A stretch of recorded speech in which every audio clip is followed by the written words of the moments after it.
And we're All right, live. hello. Yes, hello, and welcome to the weekly Peeragogy in Action Hangout. This is Charlie. Here with some amazing people, and we're going to talk about peer learning and peer production. If everybody can introduce themselves real quick, and then Doug is going to get us going after that. So, Lisa, do you want to introduce yourself real quick?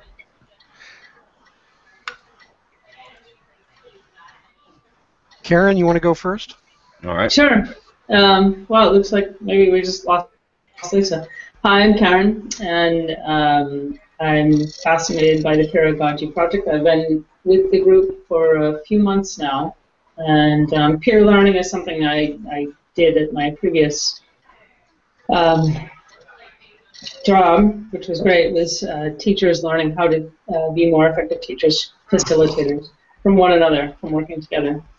And I'm just really starting to get into the whole pattern languages thing and Wikimedia and things like that. So we've just finished the Boston Book Festival, which was on Sunday, and I'm a little zombified now from working on that, but it was fun. And we were selling the Peeragogy book, and lots of interest in the Peeragogy book in the Boston Book Festival in Copley Square. So it was great. So that's me. Over to you guys. All right. Lisa, do you want to try again?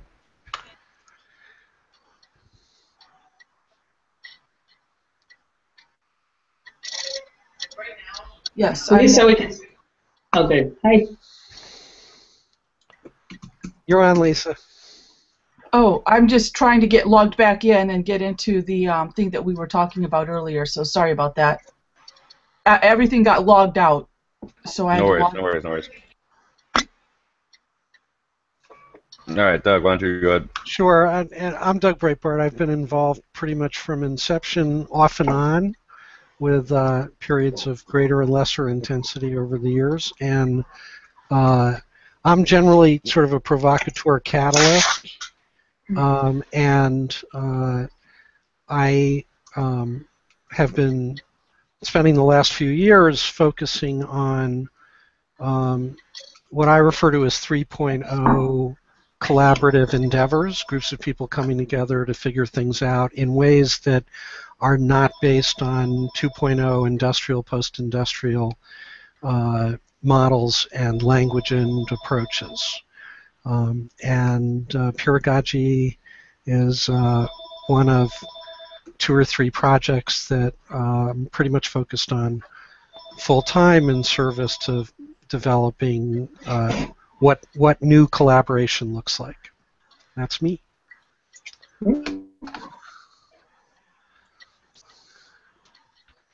All right, sweet. All right, well, Doug, you just want to get going on what you were. We're going to talk about the recap of the GitHub Hangout recently.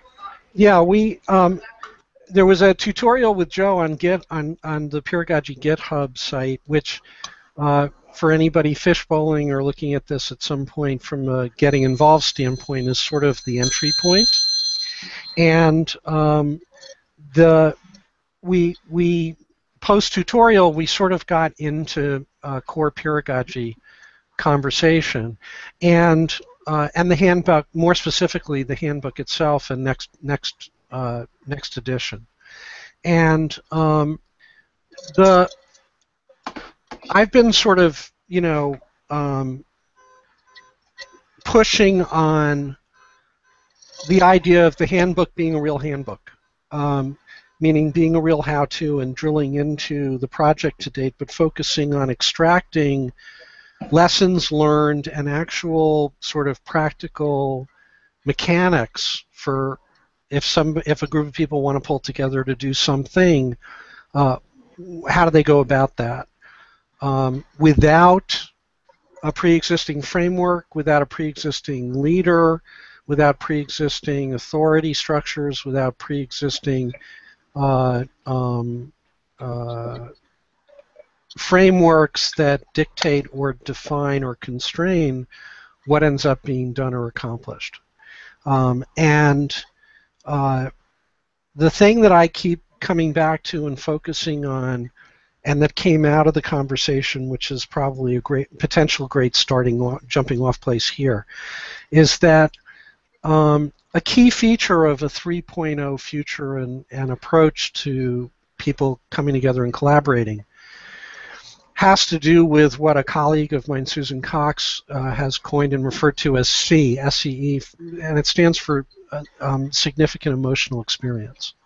And what really determines individual participation, engagement, the sense of pull that people feel working with others and in connecting with or engaging with a project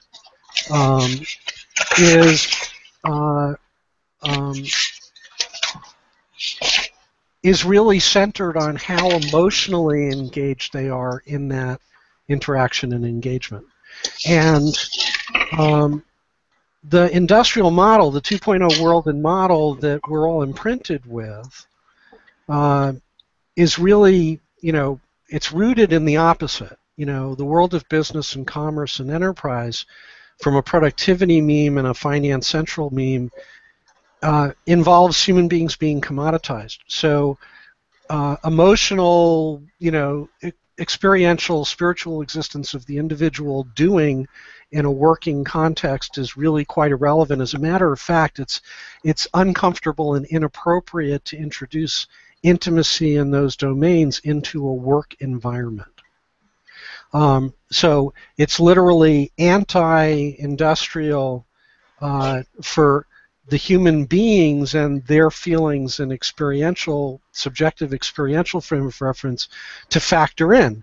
The only thing that's important is their productivity, their output, their efficiency, and the conversion of their ergs into dollars. Or things in the case of sort of productivity agendas that even in a not-for-profit world are afflicted by the same drivers, which is producing things. In a 3.0 world, the real transformation, and I know this might be seeming to get a little off the beaten track and off where the rubber meets the road, but I'll bring it back pretty quick, I promise. Where the rubber meets, where the 3.0 transformation comes into play is that it's really critical to put the human being and the human being's experience on an emotional level front and center and at the top of the priority list as a filter for everything you define and build and construct on top of it.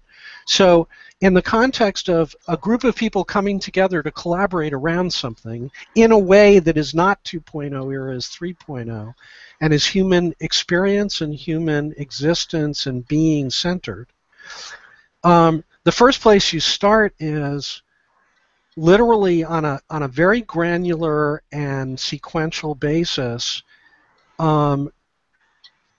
from the inside of the eyeballs of somebody who touches Peeragogy, and something catches their interest, right? Something triggers an attentional investment, something triggers them clicking on something, or checking out a link, or some kind of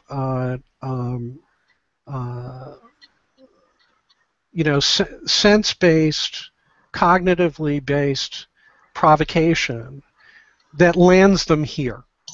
And on landing, how does the collective, and I sort of objectify it as the collective because there's the we of the project as a community, there's the we of the project as a platform, as affordances, as repositories, as content and things, all of the attributes of a project, right? All the ingredients that make the bouillabaisse called project, in this case Peeragogy, right? That we, attracts somebody in, and how does the we encourage and facilitate and support that person from their very first contact, their very first click? How do we facilitate their upping their attentional investment? Now, it's a really important thing because if it's going to be pull-based, not push-based, and if it's going to be authentic, meaning not based on a manipulation, not based on an incentivization. If you click here, I'll give you 10 points. If you click here, you'll get a 15% discount. All of those industrial commercial tropes that are born of the 2.0 world are the way we're programmed to be incited to act and engage. If our goal in a 3.0 world is for each individual to be self-motivated, each individual to be self-committed to their engagement and contribution to the collective endeavor, okay, then it's not about tricking, it's not about pushing, it's not about inciting, it's about purely, on the purest sense of it, it's about facilitating. So, and the responsibility, I believe what the Peeragogy project has the ability to produce as its next edition or version of the handbook side of this project, is a manual or a book that actually addresses that question on a progressively more and more drilled down and detailed basis, that is generic and could be picked up and referred to almost like a manual by any individual or group of individuals that want to come together to engage in any kind of collective, collaborative endeavor, whatever their object or goal is. And doing that through a human being-centered lens, and doing that through an experiential lens, produces a very different product than the traditional handbook, the traditional how-to or recipe, and also very different than what we've produced up to this point in terms of the handbook as it currently stands.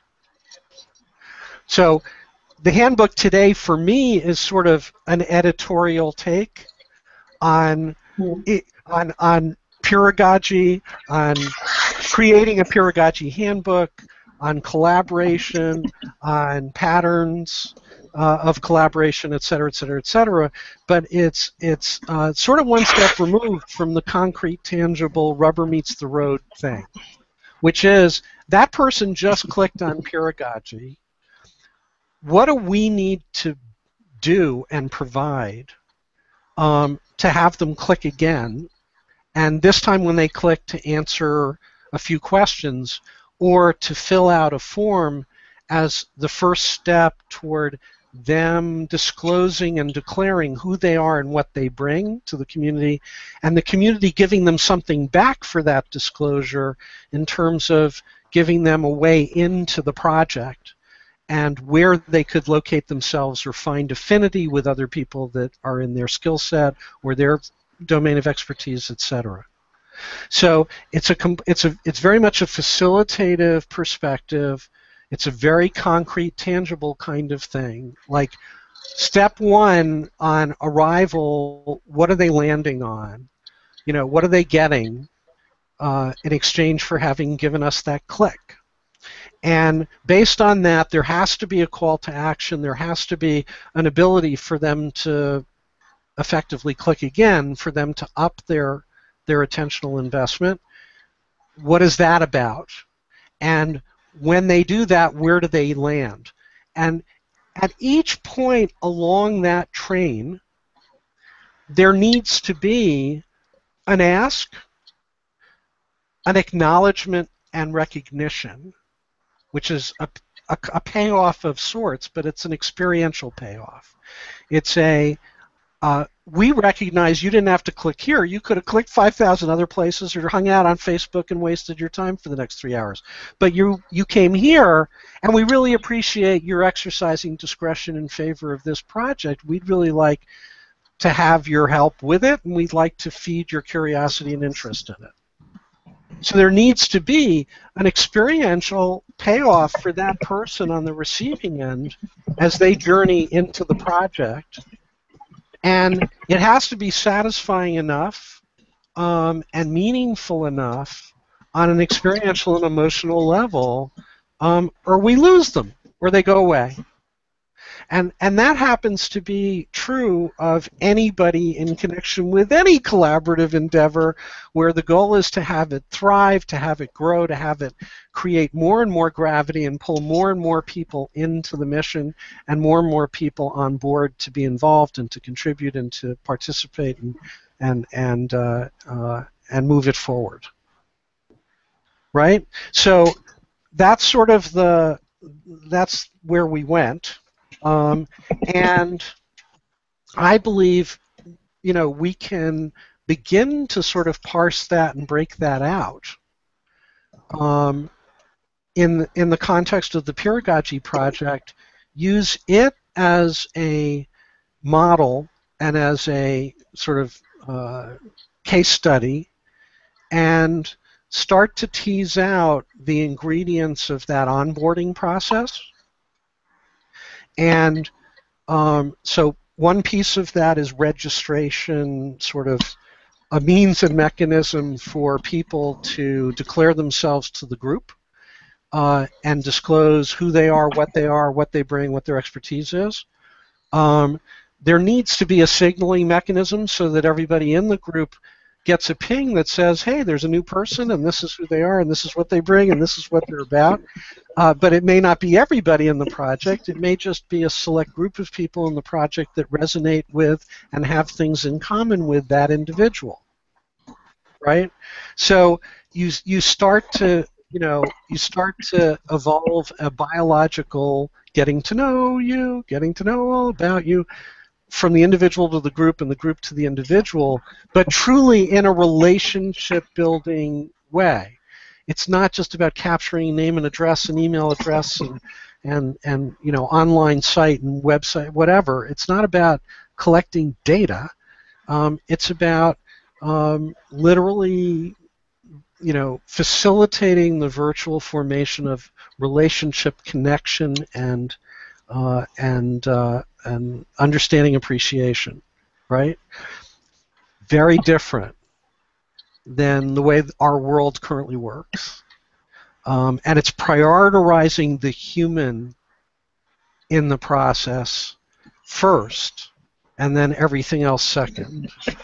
And figuring out how to support and facilitate that, I think, is a path to execution for us to develop a handbook that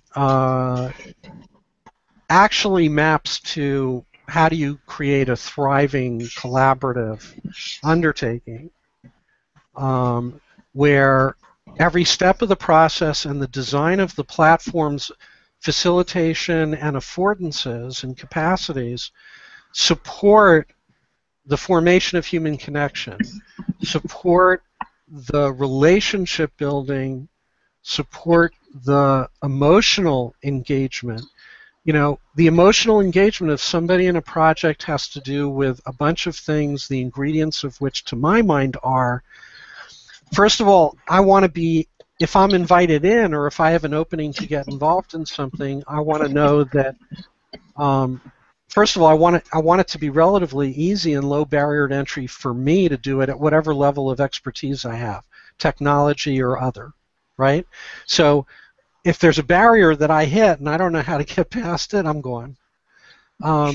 And every single person has a different level of technical proficiency or lack thereof, online and social media and digital literacy or lack thereof, etc.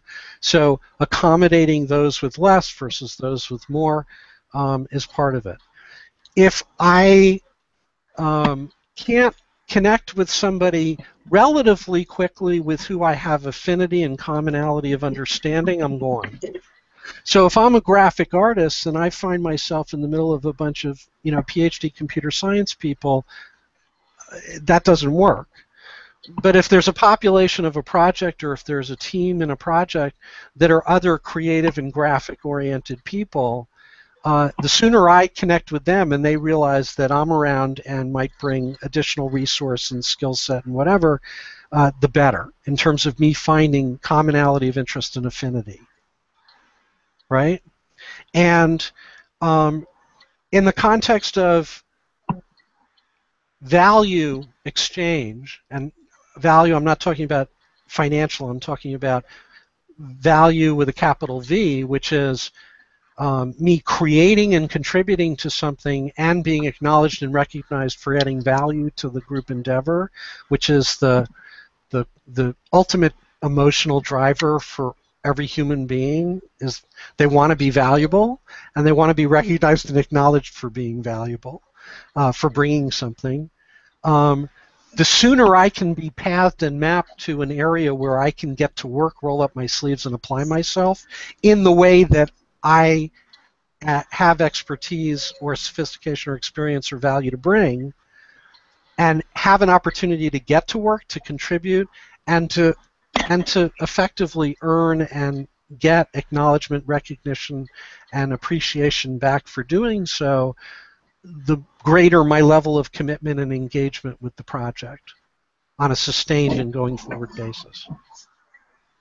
And so that's sort of the foundation and ground floor of all of this.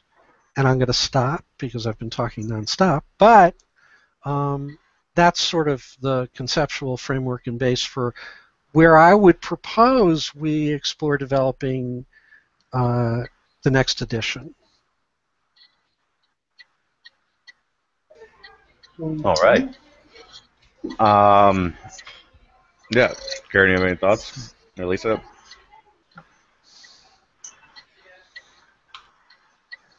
Not really. What about you, Charlie? It was a solid. I think that was like a solid 20 minutes there, Doug. That's pretty impressive. I apologize. No, it was good. No, I was learning the whole time. It was just it's good, good lung capacity, to be able to just keep going. I mean, I don't think I could handle that long. But yeah, no, I think there were a lot of cool things you said, and I think the idea of when somebody comes in on that link and then having a process whereby they, recognizing the value they're at it. I mean, they can feel like they're adding value, and they get external validation of that, as well as reducing the amount of time between them clicking the link and then doing cool stuff, like the call to action button. That all sounds good, and that's I think it's a good sort of metaphor. The experience of a new member, or whatever we're going to call them, new peer, experience of a new peer, sort of mapping that. I mean, I think it's a good, looking at the experience as opposed to just the handbook, I think is a good metaphor for moving forward. Yeah. I think one of the things, if I jump in here, I think that Doug highlighted a number of the areas really well that need to be considered, but I think it's really important that we understand that the vast diversity of situations people will be in and personalities. So some people, when they come into a group, the group's going to need, they may want to stand back and watch and see what's going on to see to what extent they want to engage. And if they're asked a bunch of questions before they understand context, they're very uncomfortable. Whereas other people will be very outspoken from the beginning, and motivations will vary greatly too, intrinsic and just even styles. Some people like very direct styles. Other people want personality class I had taken at a previous employer. They explained how people want to build a relationship, so they want a discussion before you get to the meat of what you want to talk about. So I think maybe, I had to take care of something while you were talking, Doug, so if you got into this and addressed this fully, I'm sorry. But so some of it may be just, since we tend to assume everybody's thinking the same thing we are, the handbook itself may need to outline some of these different approaches so that somebody looking at it and using the handbook may consider they hadn't considered before, and kind of outline, break it down that way, so that that's one thing. Another thing too is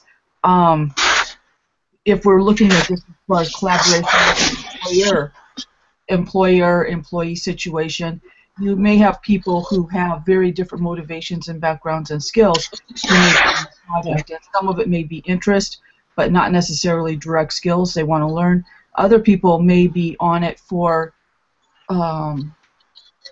very specialized skill set. So it may be, just kind of monitoring from afar what's going on and jumping in when their specific skill set might be needed or their previous experience is relevant. So I think it's probably important that then they may bow out or come back in depending. So I think there's such a dynamic situation. We just want to kind of be aware and prepare people for the variety of experiences so they don't get so tunneled into everybody's included, kumbaya collaboration, because there's going to be some where, it's just simply not, it's a collaborative environment, but it's not kumbaya collaboration. It's everybody has a piece of the puzzle, and they're trying to put together a puzzle piece, and you're going to have master puzzle piece people for certain elements, but somebody else may be coming in to handle a very specific area. But their collaboration and their participation is critical to this success. And other people just may be highly motivated, just want to go and learn. So and they are given the opportunity. So anyway, so that's just my thoughts. You may have covered some of that, Doug. Like I said, I had to step away for a second, so I apologize if I just repeated something that you said. No. I mean, I think the points you're making are dead on, and I think part of the premise of the model, the reference I sort of have for the machine works aspect of this is I refer to it as the metacognition map and the metacognition machine works, and it's collective metacognition in this context. So metacognition normally is how do people think and learn on an individual basis, but collective metacognition is the self-awareness of the collaboration in relation to internal processes and interactions. And it's adding a layer of awareness, and my vision is that the automation and tools and affordances are all there to really facilitate all of those variations on the human theme that you're talking about, Lisa, in terms of there are people that have more time, there are people that have less, there are people that have more specific skills, there are people that have more ethereal skills, and somebody who's a facilitator brings that skill set and strength, and somebody who's a worker bee, self-declared, self-designated, and preferred has the ability, each individual has the ability to frame and position and contextualize themselves within the larger collaboration. And each individual is able to control and define their level of input, their level of contribution, the nature of their contribution, etc. So, the premise of the model is, first of all, inclusion, that everybody, even a lurker, but somebody who's present and accounted for, has value. That there isn't an expectation or judgment of whether somebody's contribution is enough, which is ultimately a scarcity-based belief and driver. But that any and all contributions of any and all scales and types are welcome. The idea is, how do we facilitate capitalizing on and maximizing all of them in service to whatever the undertaking is? Hey everyone, can we jump in and look at the Peeragogy Creed doc? Because I know some people here missed some of the sessions. We're actually kind of doing this. Maybe it'd be worth doing the practical. At least find the parts of this when we could as an exercise.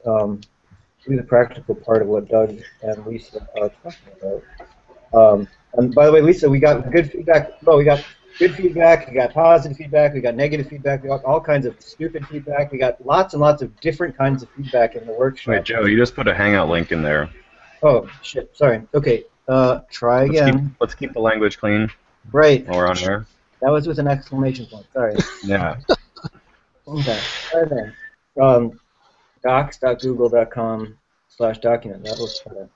So yeah, we got all kinds of different feedback in the workshop. Some of it was very interesting.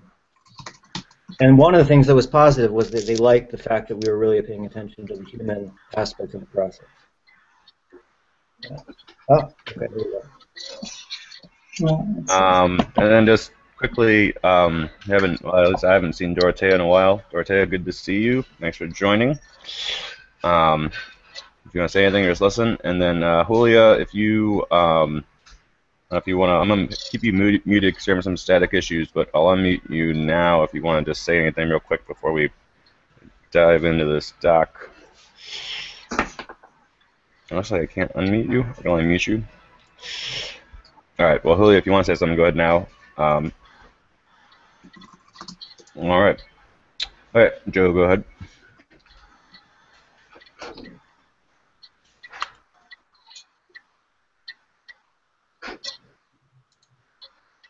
It looks like Joe's muted too.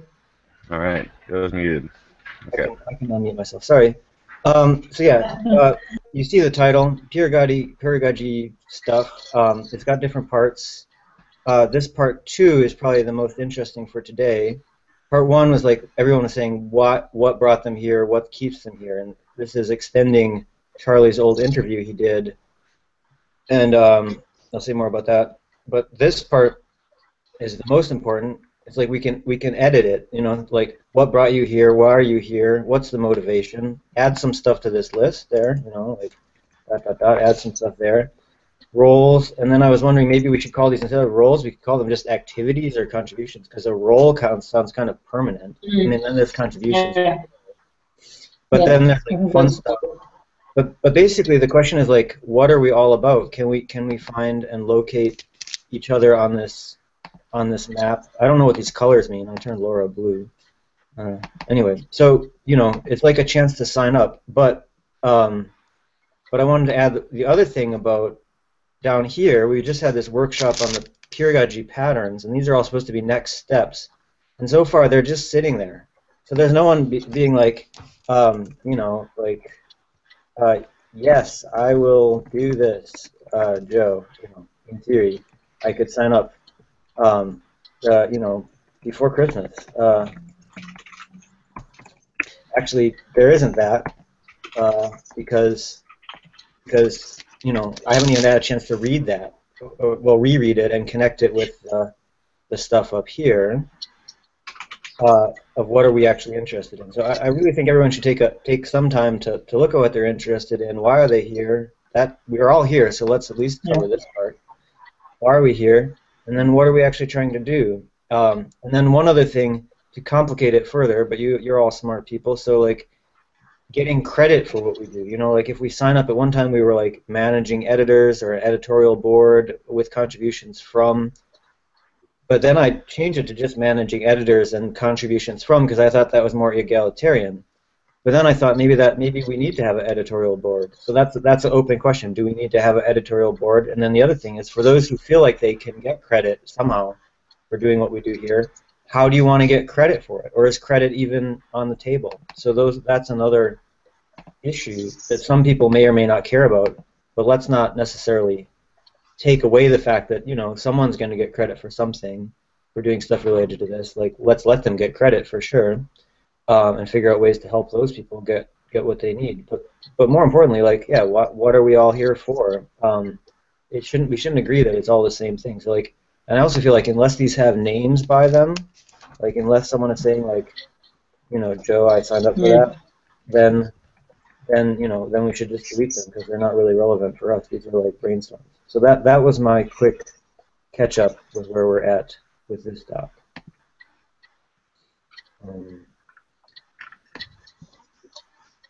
And I think, especially as we're thinking of finishing up version 3 and moving on to version 4, let's not just like assume that that's going to happen. I mean, this is the roadmap to 4 and beyond that. You know, like do we want to make this a business? Do we like explicitly not want it to be a business? All of that stuff should get clarified here. And then those exercises we were doing on GitHub recently would be like a way to further refine this draft material. So I'll show you this one quick thing. Let me pull this off into another window. And how can I stop screen sharing? I don't want to screen share. Yeah. I don't want to do it. This one is the same stuff, just retyped and polished up, and so we could turn it into something that other people could use. But right now it's very bland and very boring, and not much better or different than what we were looking at in the other window. So, anyway, so that's it for me on that. I would just like to say, let's do it. We can do it now. We can do it later. Yeah, I have to say, this weekend it was great. Just that little bit of time that we had this session when we were discussing I'm really talking from the book festival, but we were discussing on yesterday, wasn't it? Mm-hmm. Editing. That was fantastic for me because that was really, I really had to think about it. Even though I was driving around, I was thinking, actually, and it wasn't helpful. It was confusing for someone else, and I just thought it was nice working on the handbook because it gave me something really concrete. It got away from the abstract and really got into the concrete of working on things. And just personally, that really helped me think about a number of issues associated with pedagogy because I'm still just getting my head around exactly what it is. And so I like working on this creed now too. Again, I think, Joe, what you mentioned, I completely agree. If people take on responsibilities and give themselves deadlines, I think that it's going to be a lot more manageable. I know for me, it's just so big that it's really hard for me to decide now where I can contribute so specifically. But I think that the encouragement is going to get, like, I'm going to go and I'm going to open the book again and I'm going to look at it again and see if I can make sense of the things that I couldn't make sense of before, and then take on responsibility. Yeah, in the introduction, there's other information which we should copy into this document in the intro that basically says, hey, this book is not perfect. Here's all the ways in which it could be improved. You could get involved. And that's all like on the first pages of the new edition, which you probably have a copy of the new edition. No one else. Yeah. No, I was just looking through that. I really like the introduction. It needs a bit of editing, but I think it turned out really well in general. Yeah. Awesome. I've marked it up in pink. Awesome. My color of highlighter for the moment. That's my favorite color of highlighter too. It used to be green, but now it's pink. Yeah. So yeah, here. Okay, I'm in the library in a study room, so I'm probably gonna have to check out in just a couple of minutes. So if I just disappear, I'll follow you listening later. All right. Cool. Oh, you're in the library, so you got to check out. Is that like that's like a? Well, if someone, I'm in a study room, so if someone knocks on the door, I only have it till 2. Oh, okay. So if someone knocks on the door, I will knock, and they got involved at Dunkin' Donuts or something. Gotcha. There's a really cool like metalwork thing behind you out the window. Yeah, those are the windows that goes into the 3rd floor. This floor is fantastic. It's where you can borrow the artwork from, the prints and things like that. So, I love this library. It's cute and little. That's really cool. Yeah, it's nice. Okay, back to the document. So yeah, there it is. So wait. All right, Joe, can you be a little more prescriptive? Like, what would be the best?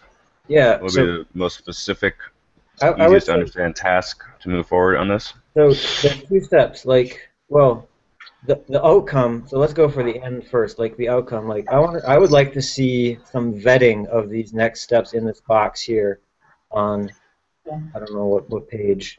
This box. Yeah, some vetting where people say, I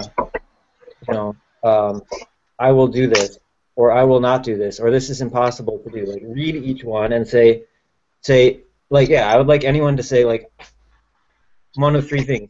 I will do this. I'll be happy to contribute to this.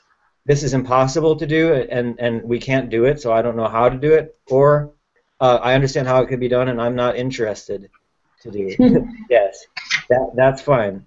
So like but if it's not clear, like not quite impossible, like okay, it sounds maybe nice, but like it's not concrete enough. You know, like make it concrete. Tell me what to do, or help me figure out what to do. Something like that. You know, and we can have multiple opinions, but like if you assign your opinion, then you can say, you know, my opinion is this is too vague. I think that's going to be my opinion about most of them. And if you come back next week and you say, yes, it really is too vague, but it was a good idea, then we can make it more concrete.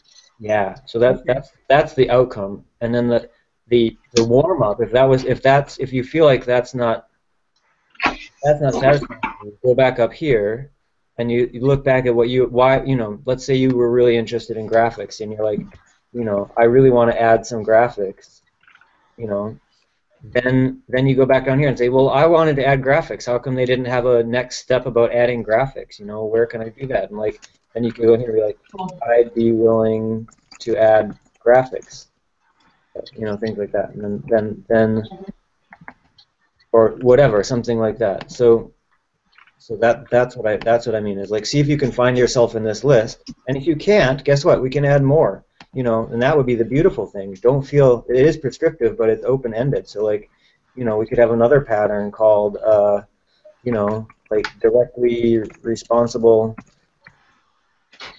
individual. You know, and like, great idea. What's the next step? Outline it. We'll write it as a pattern. You know, whatever we want to do. But let's use this as like a Rosetta Stone that we can write ourselves in real time. We don't have to wait 30,000 years for someone to discover it inside of a wall, and we can make sense of what we're doing like that. That would be fun. Yeah. 30,000 years. That sounds like something that might be on. Like a Peeragogy time capsule. What's that new? Not that new now. Oh my God, it's over 12 years old. I'm getting old.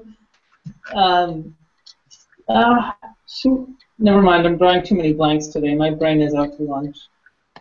I was thinking of after The Simpsons. There was Futurama. Yeah.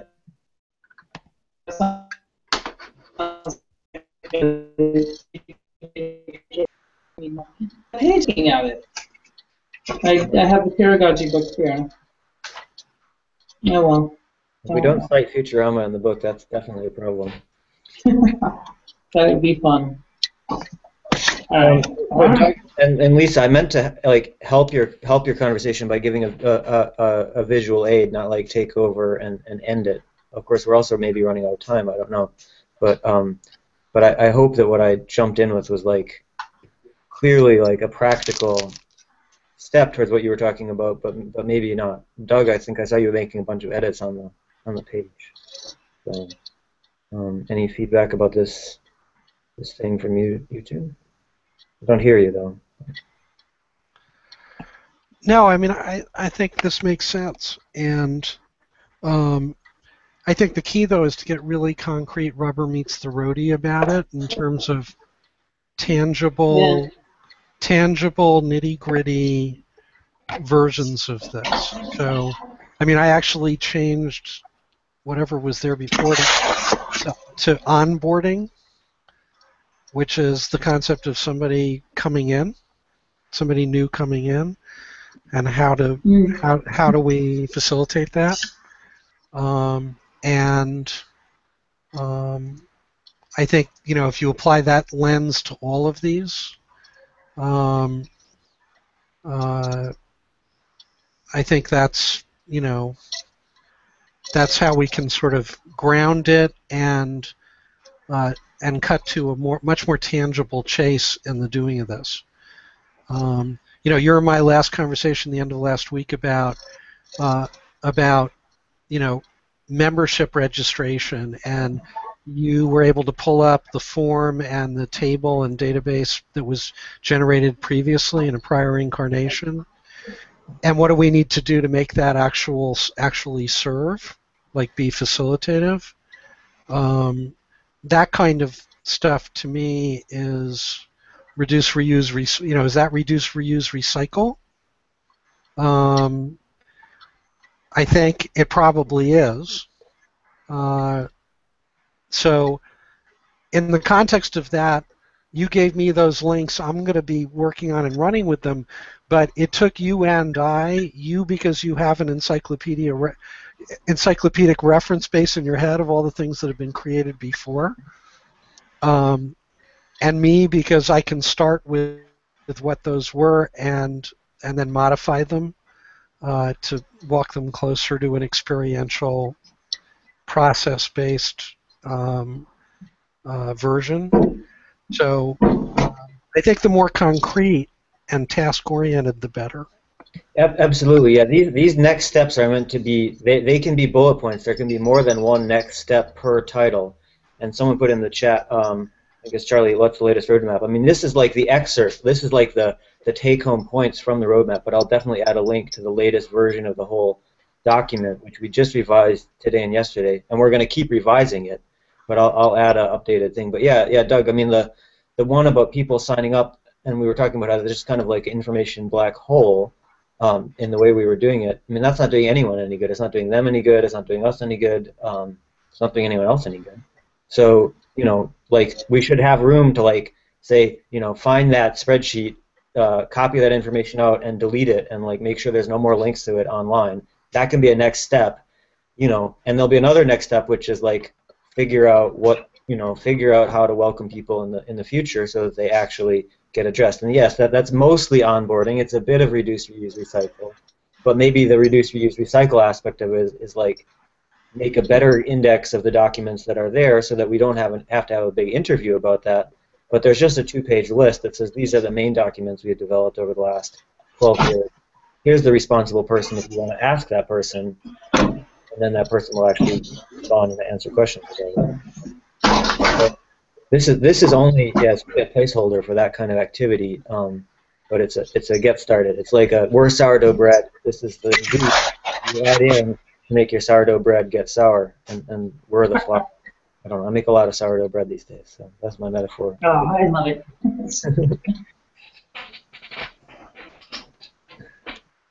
So this is Lisa. I just typed a quick comment. And my goal is always to like make it as accessible as possible. I've worked in a company with a lot of busy people. I'm getting feedback with Julia, so I'm not sure if you guys can hear me. But anyway, so I'm thinking maybe I can hear you. You can hear me? Okay. So maybe we might want to do maybe kind of almost 2 versions-ish. One that's a more grounded in theory. And we can have jargon and substance, but then we might have a version more for teaching, because that dynamic tends to be a little different. Then we might have a quick start version for teachers and for industry, where then we speak their languages more directly instead of trying to do this all under one umbrella. So we could have the handbook be the thing that kind of encompasses everything, whereas there may be very quick splinter versions that we could create off of that tap in and highlight the things that are most relevant depending on the context in which it's going to be used, instead of trying to, again, make it all things for all people. Just a thought. Great thought. I mean, yes, in terms of, and then there's maybe even a third one, which is like as Ray, this kid came on, Maria Drukova's kid came on, and like,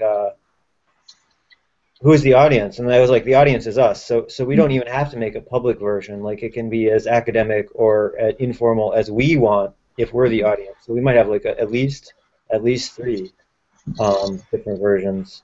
So maybe we should just even add that somewhere like in wrapper. Maybe that would be a good thing to add into this wrapper pattern here, because wrapper has become very overloaded to mean lots of different things. So if we're going to wrap up our work, we could like have like academic flavor, more like how would you describe that, Lisa? Like a business or corporate. And maybe executive summary version. Yeah, and again, the language would just have to be very specific to those audiences. There may even be one that may be more like another third one, perhaps, when depending on when we break it out, that might even be like nonprofits or volunteer, because the Absolutely. dynamics there is a little different than if you've got people assigned into roles versus an education environment where people are generally starting and stopping and doing similar things, versus a nonprofit where you're balancing needs and very, very limited resources. Yeah. I don't know. So I wonder whether there's a core narrative version that's truly sort of neutral agnostic, that makes it as clear and clean and simple as humanly possible. And then then that could become sort of the root or foundation for translation, narrative building, and languaging for specific constituencies, like you're talking about.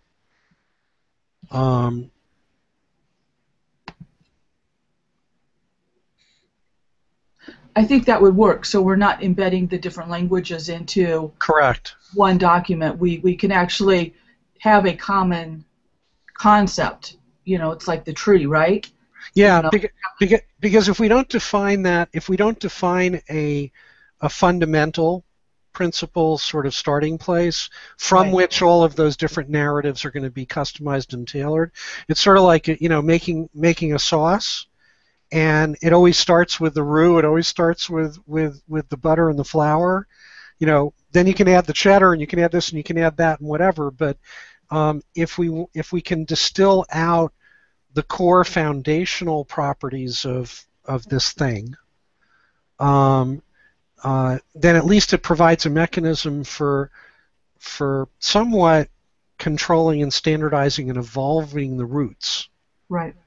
In a way that then can be propagated to all versions and all extensions. Right. The relevancies and it can be an additive experience, so that say the teaching group has something that's a bigger area of focus, and they're finding a dynamic pattern there.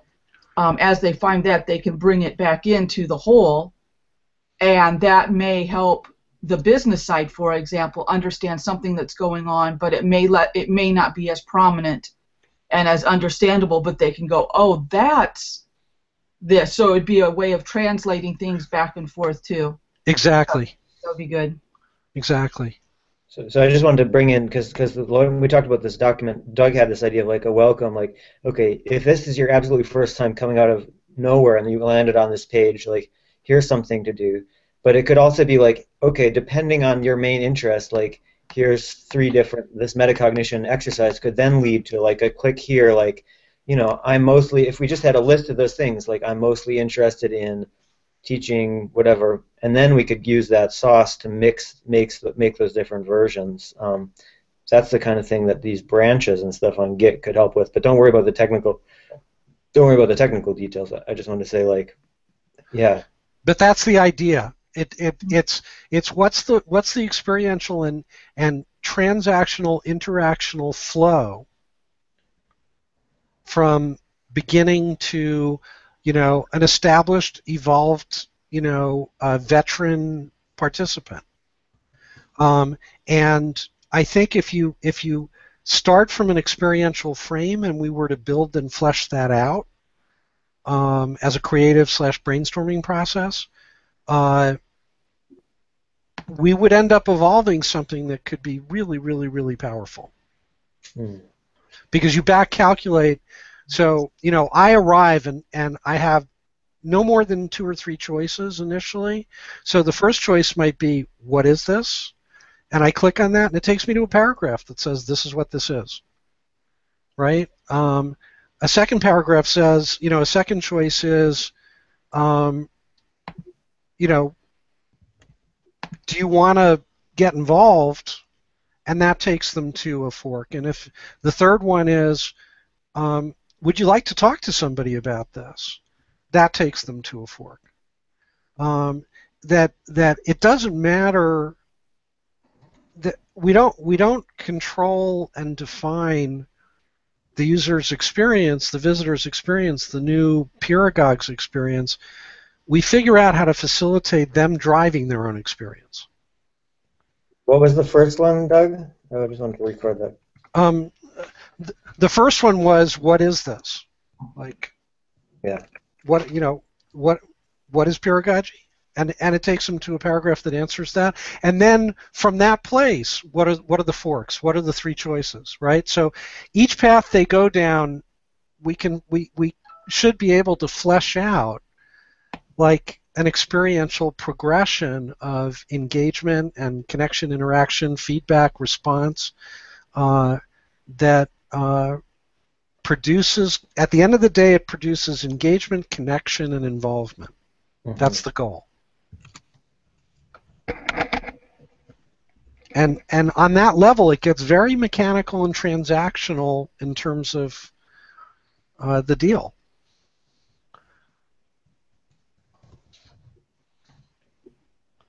And that's about as rubber meets the road as you get, folks. Mm-hmm. Yeah, the nice thing I like about it is also we don't have to write a gigantic blob of text. Like probably any one of these things is like 100 words maximum. You know, less, exponentially less. 5 words maximum. I should have said characters. You know, yeah. I mean, here's a, you know, if I'm like new and this caught my eye and it's like, what is peeragogy? I'm looking for a paragraph, you know, a really pithy paragraph. Yeah. Now that paragraph, if it satisfies me, right? Want to learn more? Go down this fork, right? Want to explore, you know, ways to get involved? Click on here, mm-hmm. Right? Want to know who's involved? Click here. So I think what I'm gathering is that this is I think we have to call this onboarding, as you said. Let's call it onboarding. Let's make this a concrete next step. I think you already wrote some of those things down there. And well, like, generally, but I didn't get into a concrete. But yeah, but on this idea here, I'll put a link to this thing where I wrote the other bits on too. But like,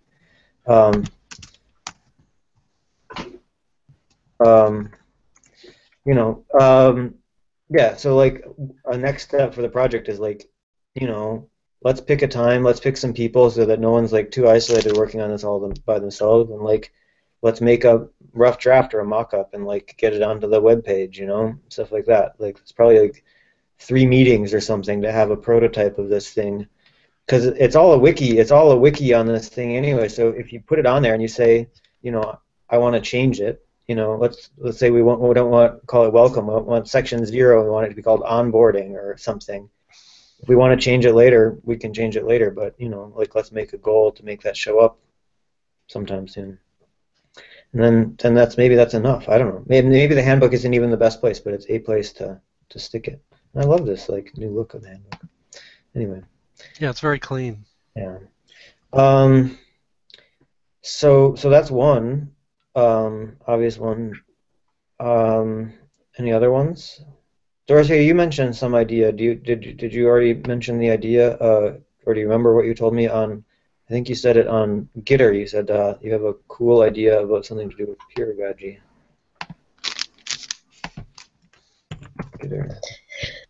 Yeah, I think I had something to add. I'm just now I'm a little bit lost, so maybe I'll recall and come back to this later. Okay, no problem. I don't remember where it was either. But yeah. Oh well, some idea. Okay. Yeah, Gitter is great, by the way. Seems really useful. Yeah, I just created a new channel, by the way, to like today we didn't know the time of the meeting, so like for technical stuff. So it's called meetings. Okay. Yeah. So yeah, if anyone here is like not on that, I think it's a very useful tool for basically real-time chat for everyone in the project. So you can get in there with your. I think everyone's there. But. Yeah, and it pings you on by email as well if you want, like by default. So it's like a reminder. We can send like links to Hangouts or something. Yeah. So anyone who's not there, who wants to be there, go to that link, and with your Google or with your GitHub login, you can get in to this because if you're a member of the project, you'll be already here. And then you can just chat, and then all the GitHub updates are showing up there, so that's helpful too. Okay, well, I don't know. I think anyone who was going to come at this hour would have got in touch with us. I haven't invited anyone, so maybe we're done. I don't know. I don't know. Charlotte said she might be able to join. Doesn't look like. Yeah. Well. I mean, we don't have to be done. We can also just like get back into this thing. I was just introducing the idea, but maybe I feel like I've introduced the idea a few times, and maybe we should spend a little bit more time actually fleshing out another next step for some of these things. You see what I mean? Maybe people want some time to absorb it. It just depends on what people want. Like whether it's better to talk about it now or. Is there a would it make sense to one of the challenges that I have is that there's a tendency, my experience is there's a tendency to mash multiple things into one document or one location. Could we figure out a protocol now for breaking out the onboarding thing as a project? Yeah. And creating either a fresh doc or a fresh fork or, a clean palette, for want of a better way of putting it, Okay. to develop that. And in the course of doing that, adding the metacognition piece, figure out and take a look at how we choose to do that right now, and document that. I know it seems like really basic, but I consider it falls under the heading of protocols. In my mind, it's sort of like how we agree and decide to do whatever it is we're doing. Right. And so a first protocol would be, okay, there's this project that I certainly have interest, burning desire to pursue called onboarding. And we need a protocol for setting up a new project in terms of a place for project materials, how are communication to folks that might also be interested in working on it going to be handled, how is scheduling handled, where, sort of where, what, how, when, and who, all that kind of stuff. And do we have any protocols for any of that have evolved over time in what we're doing? I mean, you guys have always, like clockwork, been tremendously consistent with these Hangouts, these Monday Hangouts. What's been your protocol for doing that? Aside from the fact that, one of either Charlotte, Joe, or Charlie seem to always be there and be on the spot and open the Hangout. How do you do that? Yeah, well, for a long time it was Charlotte. It was just Charlotte being really consistent about it. So, but I think this is a little different because it's not necessarily going to be every Monday. It's not even necessarily going to be a live conversation. So correct. So one answer would be like over here, if you're on Gitter, you could say create a room. I could leave you to do it. Well, I'll do it this time, I suppose. Let's try it. I don't mind driving because it's the most effective way to learn. Okay, I'm on Gitter now. Okay. So go to the bottom left and create a room. Yeah, I would say create a room. Share your screen, Doug. Sure.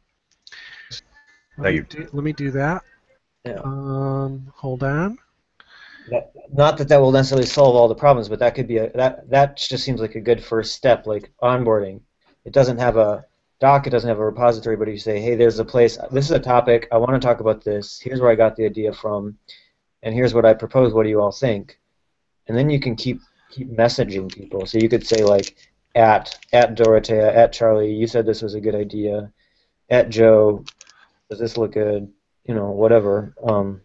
Yeah, channel. I think then. Now I click screen sharing, Yeah, but we see you. We see you. okay, you are seeing Yeah, create a chat room and yeah. okay, so the two choices are channel, create a custom, you can define permissions and add people individually, repository.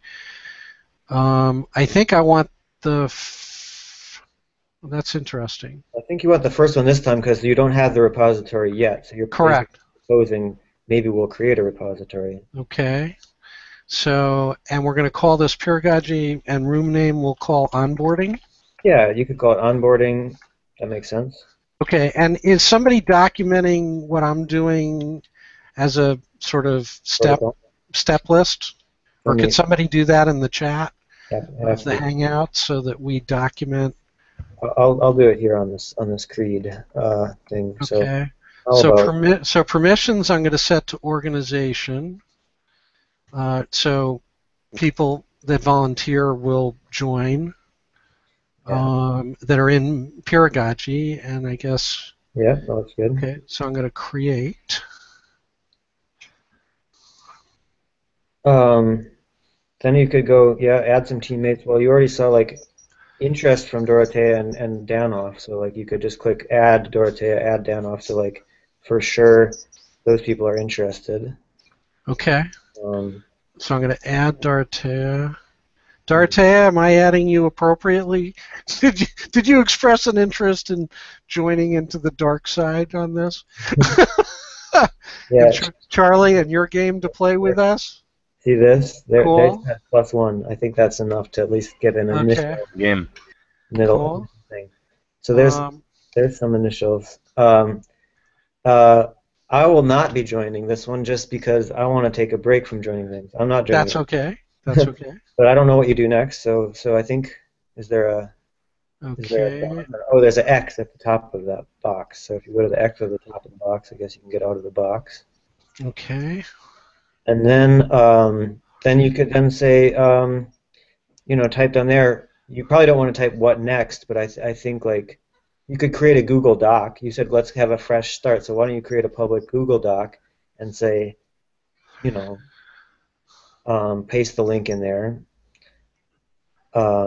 Okay. Hold on. I'm wending my way here. No problem. Lots of tabs open.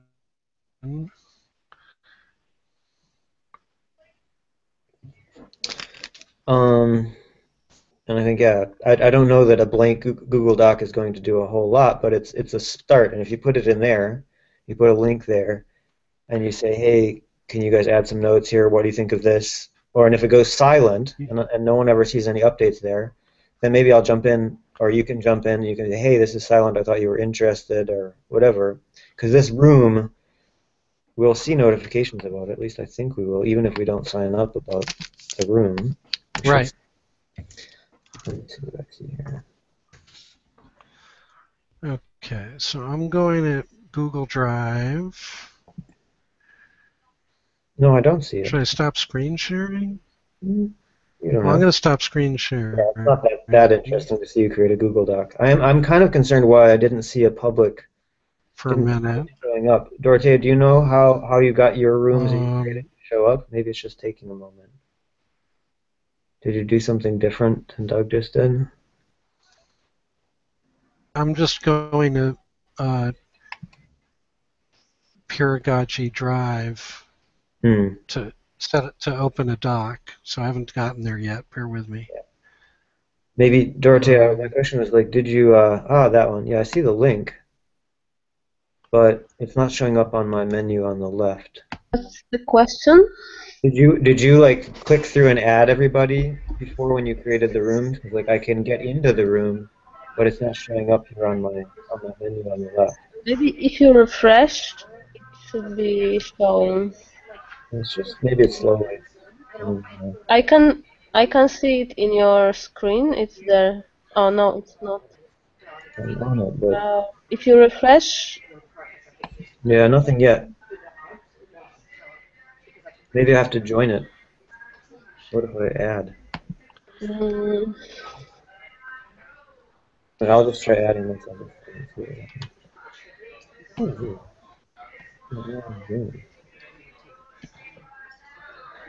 You can try to star the Star.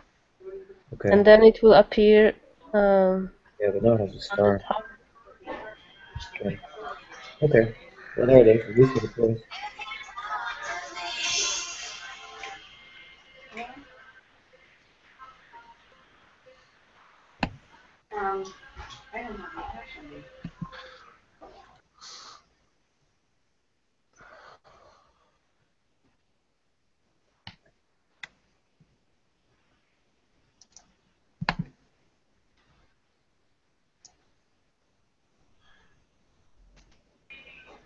And Doug, if you create that Google Doc, do you want to put the link in the chat or in the Yeah, Gitter I'm in the room? process. I'm in the Cool, cool, process cool. of doing that, and then I'll copy the link over.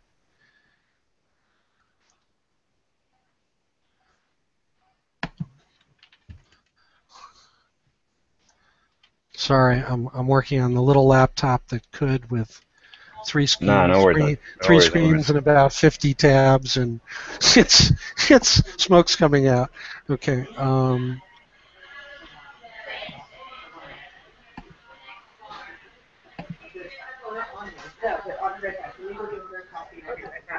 Okay, so I can get. Okay, we've got that created. Okay, so what Dorothea did is she added people. So indeed, it will that room will appear for those who have been added. But not Did my ad not work? it worked, but I requested not to be added. So I'm sure it'll work for Charlie, for example, and Dorothea will see it, but I didn't see it because I wasn't added. But then you can add people later, later on. Oh, look, I got it. If I added the star, haha, now it stays there even without the star. Cool.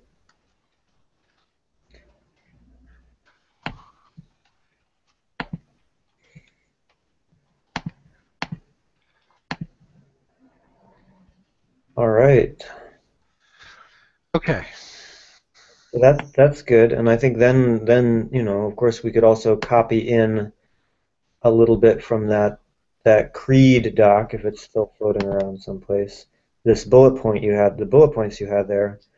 But I don't know if I don't want to make it a mess. So Doug, you can certainly be in charge of copying and what you want to put there, and then if you say, hey, if you go back and you want to like say at Dorothea, at Danoff, at whoever, you can type the at symbol as Charlie just did, and you'll ping us, and then we'll see messages, and they'll say, request for review, or here's some initial content, or what do you think of this plan?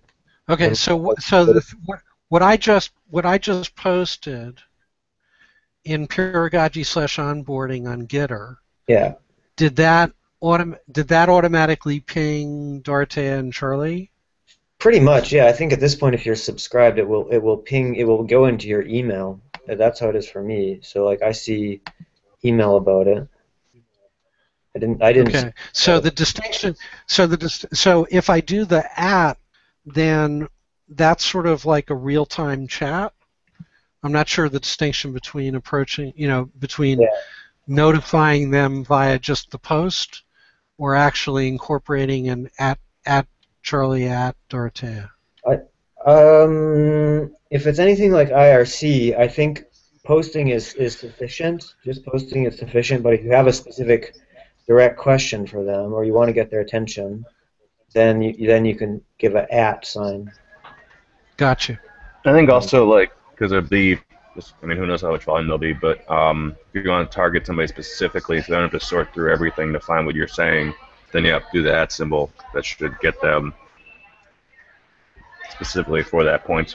So it'll give them. So their link back will effectively bring them right to the meat of it. Okay. That's my understanding. Yeah.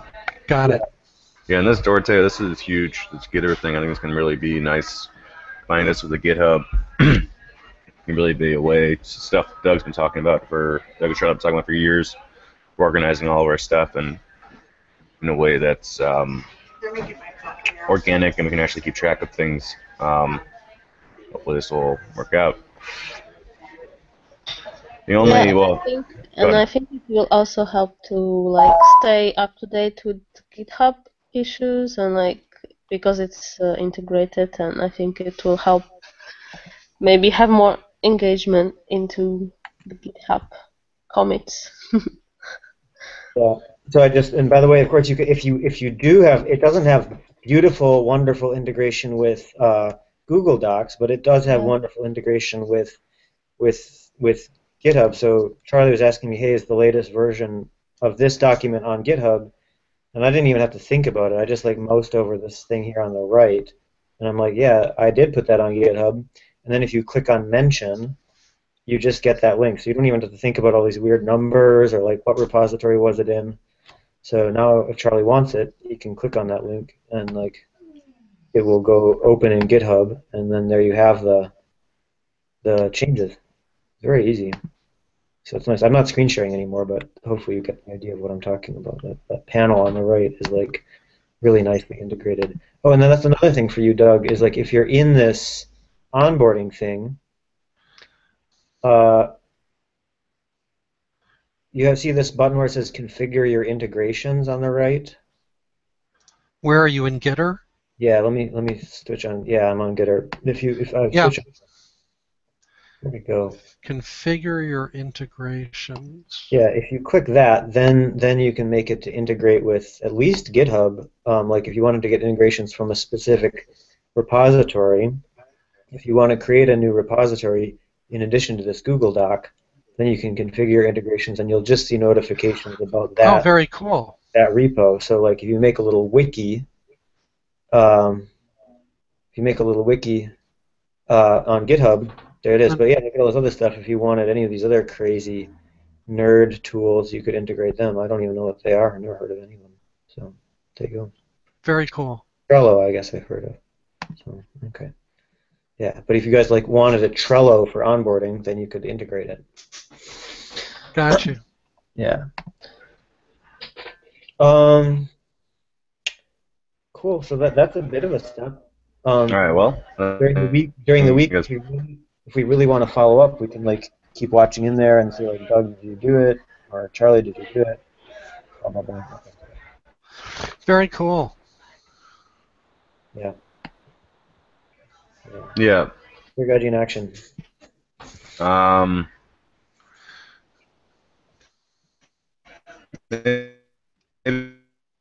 Maybe should we?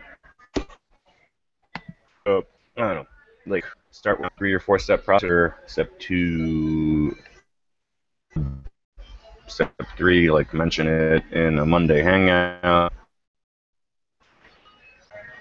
You know what I'm saying? In terms of stuff, I'm like of the protocol of what we just did, like what did we actually do to make sure it's easy to remember? specific. Yeah. How to like at least here's for all the wonderful, amazing things we've done. We had like a or fourth everything. Maybe like I think Gitter, and then put Google Docs, and then announcing on Hangout or something, or emailing it to the Peeragogy Google groups or something. Yeah, I think that would be like the protocol. All of the above. It doesn't have to be in any particular order, but yeah, all of those things. And if nothing's happening, then you have a right to complain. I mean, like. Well, that's the thing, right? Once you start nailing protocols, you also introduce the concept of accountability. Mm-hmm. Like, that's a good thing. I'm curious. If I'm currently in GitHub under Peeragogy, and I click new repository, would it make sense for me to create quote new repository for onboarding project? Absolutely. That would have been kind of the GitHub equivalent of creating a Google Doc, and you might want both. If you screen share, I can double check. But yeah, basically, if you create a repository, you can create your own repository, but you can also create a repository that belongs to the Peeragogy project. And if you belong it to the Peeragogy project, then everyone here will get access, and Now, now that's just simply a matter of me creating it under the Peeragogy project, correct? Yeah, however that works. I haven't done one for a while, so I've forgotten Okay. how. But yes, that's what you do. That's how you do. You can add people, I think. In the repository. Oh yeah, so you just have this. Yeah, it's on this page where it says create new repository. Owner can be. You already probably guessed this. Owner is Holtzman 17 or Doug Breitbart or whoever, but you can switch that to Peeragogy, and that's all there is to it. Yeah, I should take a screenshot of this and stick it someplace. Nice. Okay, so I'm just going to screen share for a sec to make sure I'm doing the right thing. Mhm. Okay, so I'm creating a new repository. It's under Peeragogy, which means everybody in Peeragogy has access. Now, when it says public versus private, is that public as in the universe, or is that public as internal to Peeragogy? So the world can see it, and you can choose who can commit. So yeah, if Joe Schmo comes along, he'll see it, but he won't be able to mess with it. So public is perfect. Private is not what you want in this case. Okay, In so we private, have. I don't think we have. I think we have to pay for private anyway. So Okay, private. So our protocol for that is public. yeah. Yep. Now, And I don't know what if they have the CC. If you have a license, click on the add a license none box. Right. Just right where your mouse is, I think. add a license. Yeah, right there. Click on that. And let's see if it has a CC0. Yes, right below, right, two up, two up. Click that. Okay. And I would also tick the box that says initialize this repository with a README. It'll make your life a little easier. okay. Okay. So after clicking all those, that's all you need to click. You can go create. Okay, you can click create. And what's this add Gitmore or Git- Gitignore? That's more relevant for code if you're importing a bunch of code files and you want to ignore Gotcha. some of them. Okay. But don't worry about it. Okay. So I'm good. Yes, create repository. Yep, that's correct. Okay, now if I go back to, hold on, I guess let me wait for that to come up since I've got this. Now, so I've got our onboarding project established. Now if I go back to Gitter, and I go to configure your integrations, Yeah, and I go GitHub, yeah. and I should be able to link up the repository I just created. Yeah, absolutely. And it seems maybe now I'm learning that had we created the repository first, yes, that's fine. Just continue. I think with these things you just want to say yes to everything. Okay. So, but if we had created the repository first, then that other option where you said, the other option that you were given back in Gitter would have worked fine too. Okay. Now. Authorize. What is this review permissions? Because right now, public and private, it seems to be suggesting. Yeah, it's not really giving you an option. It's just telling you what it's going. Okay. It's going to look at your stuff basically, but we only have public stuff, so it's fine. You don't actually have any options here. You can just click yes. Okay. Sorry, I don't mean to waste your time. It's all learn up. Yeah, this is fine. It's worth going through it in multiple modalities. Sometimes clicking through absent-mindedly, sometimes talking about it, watching someone else. I mean, we've only been using Gitter for like a week probably, so it's already changed our lives. Okay. So now click on your onboarding project. Well, are you seeing what I'm seeing? Yeah, just below your mouse, you can click that one. There we go. Okay. And what you asked for about public team. Okay, done.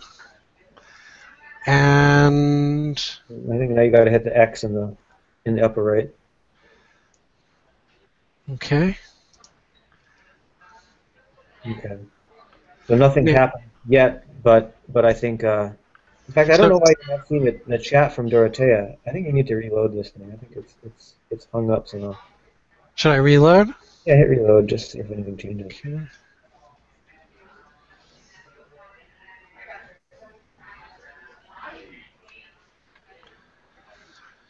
Okay.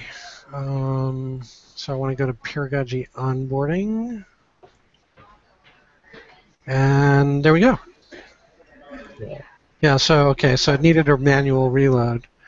Okay, and now what I don't see is any activity. Yeah, well, what I don't see is the GitHub onboarding project. Yeah, it's sometimes a bit slow, and B, you might have to make an edit. So I just to be redundant. So what I could do is go. Here is the GitHub. Yeah. Onboarding project repository. Yep.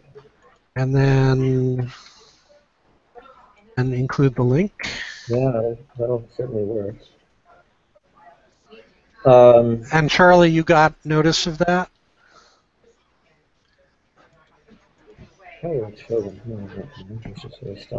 Yeah. Cool. I didn't get automatic notice because you put the link in, right? Yeah. Okay. Yeah, I got like pop-ups on my screen. If you configure notifications, you can get these things popping up. Got it. You did get a pop-up, Charlie? I did not, but I'll screw around with it.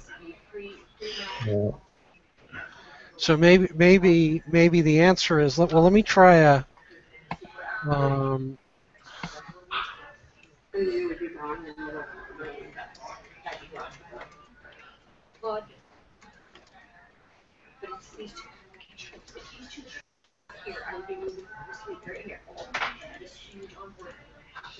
Okay, I just did a mention of you, Charlie. I'm just as an experiment. Did you get pinged with that in Gitter? Yeah.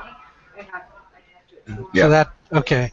So I guess, Joe, that's the answer. That from a protocol standpoint, as you update, do do mentions of the folks that are part of it.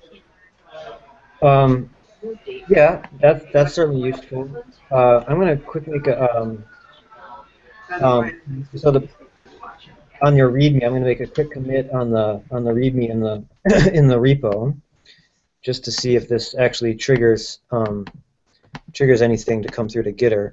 My sense is Gitter is a little laggy sometimes, although sometimes it's like instantaneous. So the objective is to make it super easy to get involved with the Peeragogy project. So that you can change that, of course, but this is a one-line summary. That's fine. And let's just see if this how far it comes, it pings, how fast it pings Gitter. Yeah, if it should show. Okay, it was instantaneous. So I guess the other thing is if you do your integration, you're going to also have to have some commit, otherwise your integration isn't showing up. But for me, it showed up instantly. You might have to reload with all your tabs open, but but it showed up at 1846 for me. It showed up instantly for me too. Okay, yeah. Now, did you do that? You did that in onboarding, right? Yeah. Yeah. I just for some.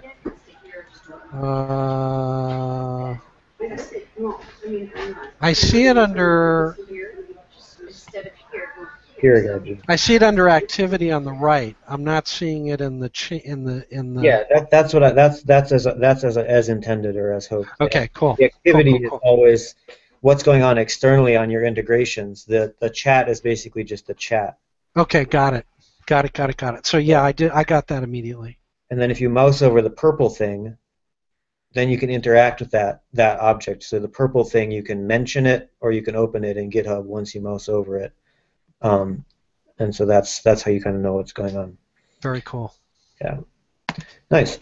So yeah, I think that's a protocol. I kind of wonder if you guys shouldn't take charge of this protocol within the onboarding project. Although, because it's like a micro protocol for onboarding into a new project. But I'll leave. You know what? My inclination would be, and I don't mind doing it. My inclination would be to separate it out and create a protocol setup.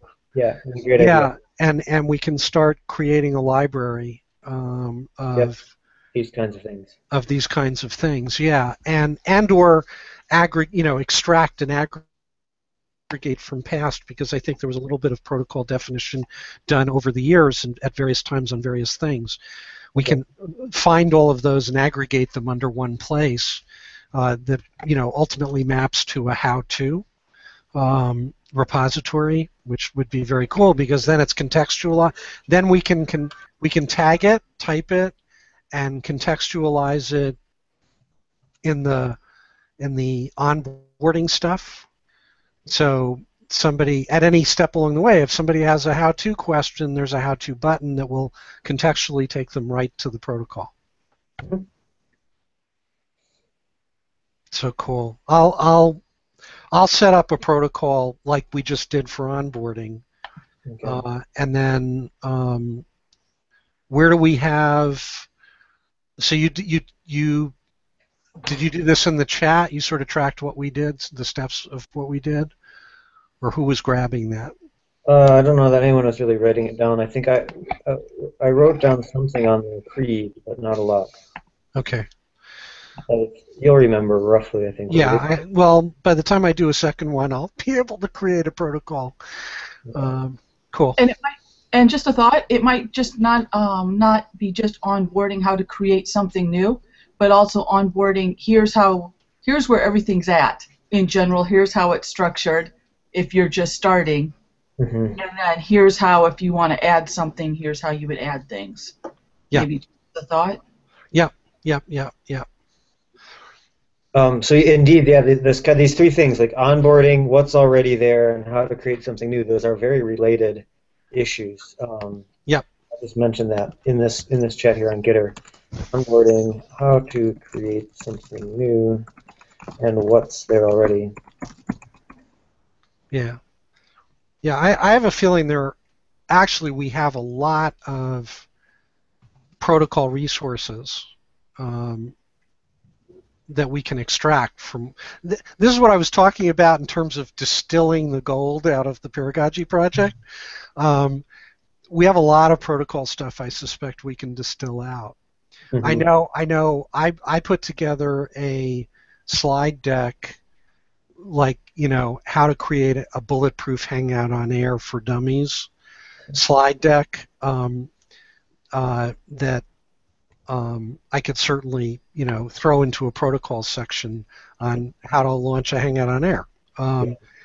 We have a lot of that stuff. I think if we could aggregate it all in a protocols repository, that would be cool. So I'll set that up.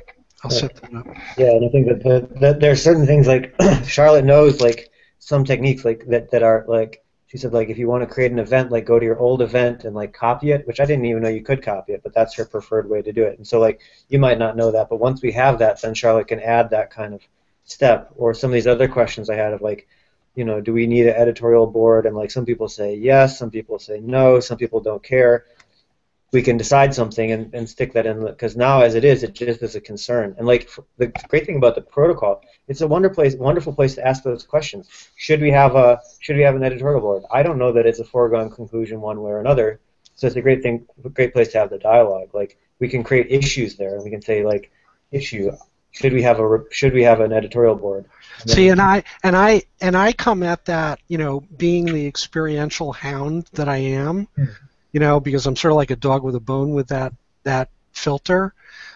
Instead of the question being about editorial board, the question for me is about editorial. Like, how are we going to handle, what's our protocol for editing? Yeah. And if you're workflow-oriented, task-oriented, by asking that question, you evolve protocols in service to how that's going to be done. Yeah. And what the consensus is of the group for how that's going to be done, you may eliminate the issue in the question of whether you need a board or not, because the truth of the matter is anybody who would consider themselves literate and a competent editor could put shoulder to the wheel to greater or lesser extents at any time in connection with any particular content if they know what the protocol is to do so. Yeah, but instead of an editorial board, what we need is this protocol repo. So here we are in year 3, 4, 5 of the project, trying to get this protocol repo set up. By next week, we probably will, and then yeah, absolutely, that'll be really helpful. So I think